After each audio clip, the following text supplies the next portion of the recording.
All right, so this is part 3 of the Lightbringer series. I'm here with my buddy John Skinner today. He's a huge part of my sobriety. I've seen him several different places, spreading a great message and doing service work. He's one of those just prime examples of what I consider a successful sober person, and I wanted to let him share a little bit with y'all. You wanna say Yeah. anything? Thanks for having me here. Like I Yeah, was saying to you guys, this like last interview I did was with detectives, so this is like other end of the spectrum shit. yeah. Yeah, it's wild, bro. How Like, long ago was that? oh, my last detective, 2018, before I went to prison. Yeah. Yeah, How long were you in prison? 20 months. Yeah, Yeah. Drug shit, yeah, alcoholic shit. Yeah. yeah. So, what was your introduction to substance use? Let's see here. So the first time, right? So I had a buddy that was a couple years older than me, and he's like, "Bro, you want to go to this? You want to go to this girl's house?" I was like 14. He was like 16, right? Let's go to this girl's house. I'm like, I'm hitting puberty. I'm like, yeah, let's go to this girl's house. And like, but I was socially awkward, so I got there and it was just me, him, and these two girls. I'm like, this is gonna be epic. This is gonna be cool. And she's like, it was her birthday. She's like, this is gonna be a great birthday. I'm like, yeah, just the four of us. Like, this is gonna be cool. And then like 20 minutes later, like the whole house was filled with teenagers. And I was like, anxiety started going, bro. I was like, yeah, this ain't for me. I told my buddy, I said, bro, I'm gonna slide out of here. He's like, wait 20 minutes, it's gonna get better. Like I was just sitting there watching the clock, right, just up against the wall, and like 18 minutes, 37 seconds goes by. I'm like, and just like the whole fucking house got filled with from the beer run, right? My buddy's like grabs a 12 pack, right, sits in between our feet, and he's like, told you to get better. I'm like, oh, okay. It's like, you drink, don't you? I'm like, yeah, I drink, right? Just trying to look cool. Yeah. And he popped one open, right? And like now I'm just like, I don't want to look like a sucker. So every time his arm went up, my arm went up. And I took that first beer and I was like, oh, this is horrible, right? And every time his arm went up, my arm went up. We got through the first beer and I was like, thank God that's over, right? And he's like, you're thirsty, aren't you? Me too. And he pops open another one. I'm like, oh shit, I got to do that again. And then like Yeah. I got halfway through that beer, dude, and I hit that danger zone. Like the anxiety was gone, right? I was like joking and laughing and like, you know, the life of the party stuff. And then like I drank to excess that night, tried to fight a bunch of people, threw up everywhere, and it was like, oh, Yeah. that was the greatest thing I ever did. And after that, it was just constantly chasing that out of self stuff. Whatever could just quiet down the noise inside type stuff, you know what I mean? And then it was progressed to weed, cocaine, crack, LSD, ecstasy, and then eventually just stuck on the needle with heroin, you know what Yeah. I mean? So, what was your bottom? Yeah. I had, let's see, I guess the worst of it was like in September 2018. Like I was with this girl for like 15 years. I lost her to an overdose, right? And like I went really far down the spiral. Depression, suicidal thoughts, suicide attempts. So like for 5 years, it was just hell, dude. And then like I couldn't hold a job. My family was done with me, right? I'm just fucking. I can't stop drinking and poking myself with needles. And like September 7th, 2023 is when the pain was great enough for me to reach out for help to go to treatment down Yeah. here. Yeah. So, why did you try treatment originally? I guess you kind of just answered that, But Yeah. So actually, I did detox. I'm from Brevard County. Like I didn't. Only treatment I knew about was circles of care. Right. yeah, You're in there for circles of care. They give you, the taper. By day 5, they kick you out to the street, and then it's like, right back to the same rigmarole. But I actually a buddy of mine, like I was a low bottom, right? When they say, oh, low bottom, like I was down there, homeless. Family's done with me, right? I'm stealing from everybody. I'm just like this grimy person. And a buddy of mine that I was running with for a while, I seen him put a post on Facebook that he was in West Palm and he got 9 months sober. And I was like, there's no fucking way. Like this dude got down like I got down. How the fuck did he get 9 months sober? And I hit him up. He's like, dude, I went to treatment in West Palm. That's what you need to do. So I remember that post like a week prior, and I remember him telling me come down to West Palm. So I just reached out to West Palm Treatment Center, right? Just Google God search, right? West Palm Treatment Center. And then, I reached out to a facility that you know very well. I don't know if I should name drop. But Yeah, you're more than welcome to. okay, so I reached out to Palm Beach Recovery Center, PBRC. I love PBRC, by the way. It's my You family. know what? I go to the alumni. I know all the people there mainly because they saved my life. So and I'll tell you how. They didn't take my insurance, but there's a guy Jeff there who actually just through God's circumstances ended up being my like great grand sponsor, right? But he answered answered the phone for me, and like this dude didn't give up on me. He was like, yeah. He knew where I was at. We did the phone tag for a while. Like he knew where I was at, like emotionally and like physically, right? And like he explained how he had been in the same spot. And even though they didn't take my insurance, he didn't give up on me. He got me in touch with somebody and stayed on the phone with me till I got in the Uber to come down here. The 2.5 hour ride, and then yeah, he's still like strong in my life now. Yeah, I've heard stories of him spending like 3 weeks getting somebody on a plane, like just nonstop on the Bro, phone, like as patient as he could be, The guy does God's work, 100%. Yeah. So how many times have you gone through treatment? Just the once, or? The long-term treatment one time, but like detox like 6. 6 times? Yeah. So what changed? Why did you finally go all in? Let's see here. For the first time in my life, when I went to detox, right, I thought I just needed the oil change, right? Like, give me 30 days to get off, to stop shooting up and drinking, right? Like, I'll be good. And like, I went to, they offered PHP, which is like, partial hospital, whatever it is. Yeah.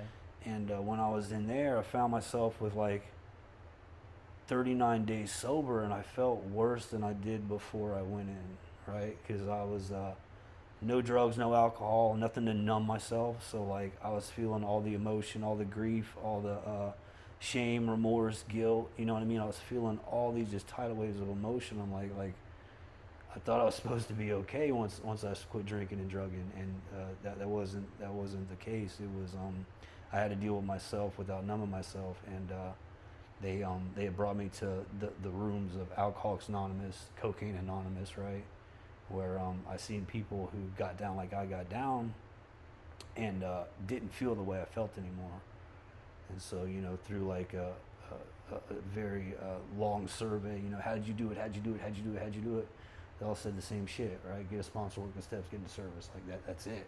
Yeah. You work the steps, you get in touch with the God you can vibe with, and like you get out there and you carry the message, and like that's literally it. And I couldn't believe it. Yeah. I'm like, what else is there, right? Like, no, okay, that and like no and, bro, like that's Yeah. it, and like it's changed my life. So you said it changed your life. What has your life been like since you achieved sobriety? Oh man, I can't. Sometimes, honestly, I feel like I died in an overdose or a suicide attempt, and like I got switched into this alternate reality that wasn't really even in my cards, dude. Yeah. Like I went from homeless, family wants nothing to do with me, couldn't keep a job, right? Couldn't stop getting arrested. Like I think I counted last, it was 36 arrests, since 18 to my last one, which was, I don't know, 2020, something like that. But yeah, man, it's a beautiful thing. Like I got my family back in my life. I'm connected to a God I can vibe with, right? And like I got a purpose today.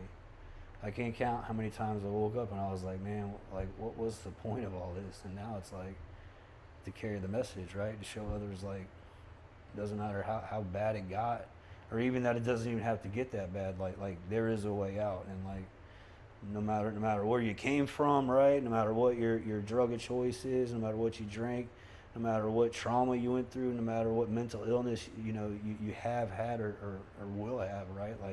Like there is a solution. Yeah, it's the same for all of us too. That's the best part of it.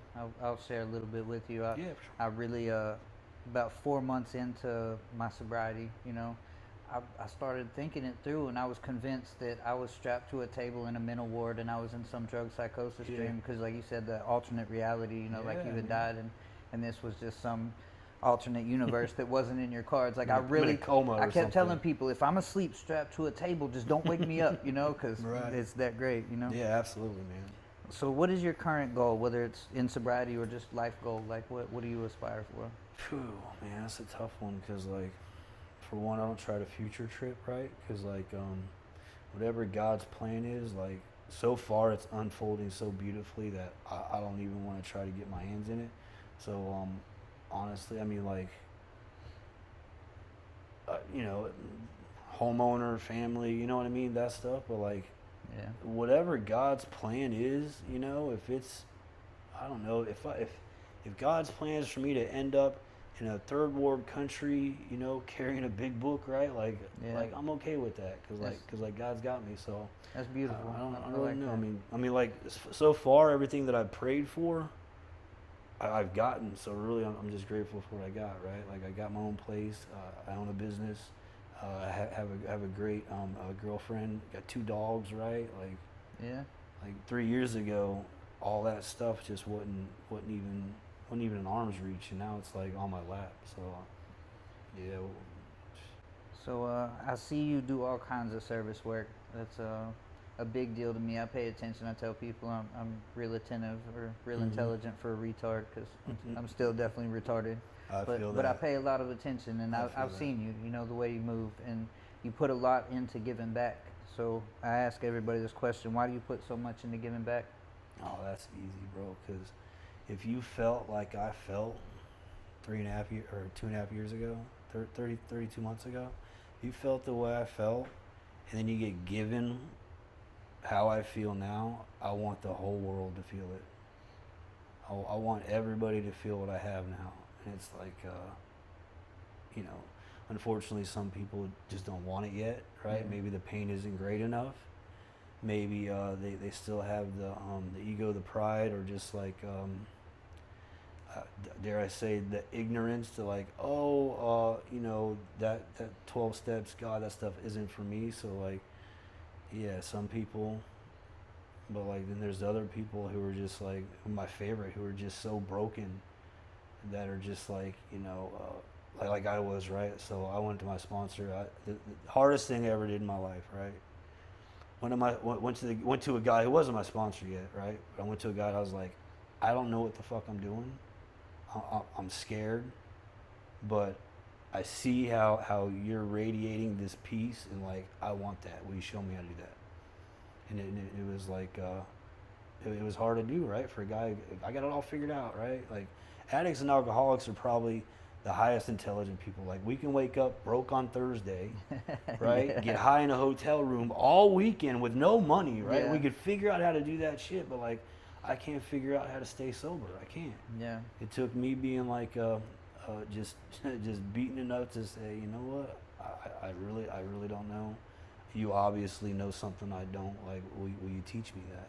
You try all the time to stop people from having to reach such a low bottom if Yeah. I can, but like you said, sometimes the pain's got to be great enough. Yeah, I needed that low bottom, dude. If you could spread one message, whether it's recovery based or otherwise, anything you want to tell people, like if you could just tell everybody one thing, what's the one message you'd like to spread? There's a solution, bro. And, like, here's the thing. I'm not, like, I'll do H&Is, because you know how you got people, because I'll carry the message of AA and CA, which is all out of the big book of Alcoholics Anonymous, right? But there's people like NA and Smart Recovery, like, so I'll tell everybody at every H&I right out the gate, like, AA isn't the only way, CA isn't the only way. I'll tell them just pick any 12-step program, work those steps, and it's gonna lead you to a God you could vibe with. And, like, that's the answer for everything, man. And this coming from a guy who was like, there is no God, right? If there's a God, I'm God's unwanted child, right? And now I'm here to tell you, like, like God is 100%. What whether you want to call it. So here's the thing about God and me.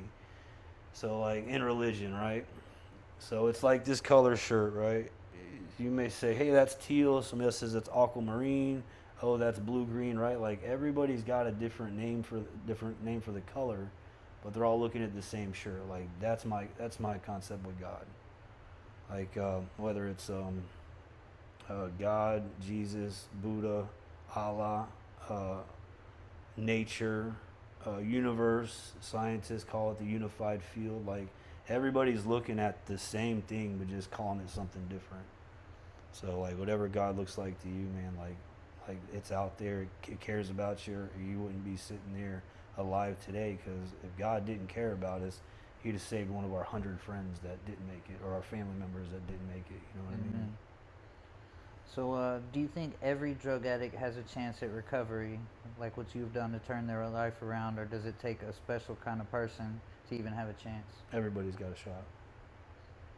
Absolutely, everybody's got a shot. You said that without hesitation. Without hesitation. So you believe anybody watching this video right now that feels like they're hopeless, they definitely Even have a people chance. that aren't watching the video, man. There's so many. Like I get it. Like I felt that. I'm the last one to get it. Matter of fact, I remember in treatment, other people that were like, in and out of the rooms and this, are like, bro, you're never gonna get this, right? So like, don't count anybody out, because like the sickest people work the sickest programs. That's what I've seen. Yeah. Like the people that are like just go balls to the wall, getting high and drinking, and then they turn that focus into, working the 12 steps, all 12 of them, right? Like carrying the message, staying in the middle, like they just thrive and shine more. It's like, really. So like anybody's got a shot. Yeah. You just got to be willing to do the work. That's all it is. Yeah, I agree with that. I got into treatment and I was dirty. I hadn't showered in 2 years and I was homeless, and I came from a poor upbringing, It wasn't terrible, but it wasn't good. Yeah. And I sat in the corner for the first 2 weeks. I was in treatment with a bunch of people that I felt like came for money. It's a nice treatment center. And all these people have been in there 11, 12 times, and I felt like their daddy just kept putting them in there. They drank alcohol. They didn't really they didn't get down like I got down. You're in here for weed, dude? Yeah, exactly. So I didn't relate, and I kept thinking, man, I don't have a shot at this, until somebody came in the H&I and they shared their story, and I realized they were sitting in one of those groups of people all wearing matching sneakers and matching 9-line shirts, and he told my story, close enough that I was like, and I asked him afterwards, I was like, man, what did you do? Because I've been sitting here listening to people, and they're not like me, but you're like me. How did you get where you're at, And he told me the exact same thing they'll do if they're willing to do it. The solution's the same, and that saved my life. It really did, because I didn't start, even putting a shot into it, because I believed I had no chance until that guy came in. Yeah, I was in a detox where I was the only one withdrawn on heroin. Yeah. So they're all like, yeah. You know what I'm saying? Yeah, I came off of shooting meth and fentanyl, The heroin turned to fentanyl, but like, same thing. I'd mix it too, right? For balance. There's the insanity, right? I'm gonna mix my downers and uppers together. Oh no, I had this terrible thing. I died every time I did fentanyl, unless there was speed in my system, so I had to do meth in order to do fentanyl. Come on, man. Yeah. Were women ever an incentive for you to succeed in sobriety, and if so, are they still? And you said you got a girl, so I'll go ahead and say your girl could be the and still are they? Okay, so this is like, so I'll tell you my experience, right? So with women, there's so many women in the rooms that helped me. Like I lost my brother in August, and like there's some, because I've heard people at the podium, right, talking about how they've lost children and stay sober, right? Yeah. So like here I just lost like my little brother, right, like my rider, and they weren't in the room, but like I remembered them going through such pain of losing a child and staying sober. Like I was like, drinking and shooting dope isn't even an option, bro. Like if these people, especially these women, right, can lose the child that they gave birth to in the world and get through that sober, like I can. But as far as all transparency, so when I first got sober, right, and I just like most delusional guys, right, we're in the rooms. I'm not going to that meeting unless there's a bunch of chicks there, right? Yeah. So in the beginning I was probably using the rooms for the wrong reason, right? Probably for like a dating app, but like that wasn't in God's plan. So like, 90 days, I'm in the work, right? And I'm starting to get that shift in perspective. And I'm like, okay, I'm working on me. I'm gonna work this program. I'm focused on this, right? And like I got through the steps, and I'm carrying the message. And then like it was God put the right one in my life, and she is very much into recovery as well. She puts her recovery first. I put my recovery first. That's why we're able to work out. You know what I mean? Yeah. Because like without God in the program, like Yeah, I'm not a good person. I admire y'all as a couple, by the You know way. what I I'm see y'all saying? do service together, and that's Yeah. dope, you know? Yeah, I'm not a good person without the program and without God. So like, You and me both, man. Yeah. Somebody told me the other day, you're probably the nicest guy I ever met. And I was like, I'm not that nice. And then I had to correct myself. I was like, wait a minute, in my Yeah. addiction, I wasn't that nice, Yeah, you know, yeah, like yeah. I might be today, but do you believe in God? absolutely. Do you align with any specific religion? Um, Not currently. And let me go into that, right? So, I was in a very specified religion growing up, right? And it didn't keep me sober at the time, right? Now, I'm not gonna say, and like I was saying about this shirt, like every religion's looking at, as far as my opinion, right? Everybody's looking at the same God, just like putting in a specific religion box, kinda. So I'm not gonna say that God, the program, isn't gonna eventually line me up to one, but currently I don't put God in a religious box. Yeah. It's just I don't know what God is, right? Amen. Like whatever it is, right? Like I believe it's just like in the book, right? God is everything or God is nothing. There's been so many circumstances in my past where the only reason why I made it out it, or I was brought back to life, or you know what I mean, was God given. The only reason why I'm even sober today is God given, because I tried it my way so many times that nothing ever worked out. So it's beyond a miracle. It's like handed by something out there that that loves me absolutely. I've realized here recently that when I practice my program correctly, God will show me His will, but He is yet to show me His identity. You know, Facts. how important would you say that your beliefs are in your recovery? Well, again, like God led me to recovery, right? And like my recovery leads me to more God. So like, yeah, God is everything. God Yeah. is everything. As long as I continue to seek God, right, and what God would have me do, which is not always black and white, as you know what I mean? Yeah. Because I still, like, even to this day, like ego and pride will face up, and like sometimes I'll think I got the answer to something, and then I get corrected, right? And I'll bump my head, or I'll feel unbalanced inside, and then okay, well, that was obviously me trying to control the situation and not just letting God do its thing, right? So they say, like, my sponsor's a big one on this one. He's like, marry the footwork and divorce the result, right? I show up, I do my part, right, as as best I can, right, and in a positive note, and like whatever happens, that's not my responsibility, and that's actually a huge stress relief. I like that. I've never heard that one before. Yeah. You want to say that again? Marry the footwork and divorce the results. That's dope. I like that. Is there anything else you want to share with people? I remember sitting right in the chairs in treatment, or like in the rooms, and I'd hear these guys up there talk about God and like how great their life is just from doing a little bit of work, and like I said, like all roads can lead to God in any program you work, right? And if you got a problem with God, well maybe the pain will get great enough for you to realize that that there is a way out, right? And that you don't know it, because I didn't have all the answers, and I thought I had all the answers, and then finally, whenever I was broken enough to say, like, I'm scared, I don't know what I'm doing, I need help, like all sorts of help showed up, and it's free. It's in so many countries nowadays, right? Like the big book's in like 100 and I don't even know. Don't even quote me, right? Yeah. I'm sure Billy at Intergroup would correct me anyways, right? But there's a solution. Just go to your local inner group on your Google search, so whatever city you're in. Go find a meeting. I don't care what it is. Pick a 12-step fellowship. Go in there, raise your hand, say you're new. I have no idea what I'm doing. I'm scared and I need help, and you will get flocked with love and help. And if you don't, try another meeting, because Right. that's definitely Right. it's definitely there. And if you don't find a meeting you like with, go to enough of them, you will. Yeah, Yeah, for sure. Get a sponsor, work the steps, get your ass into service. well said.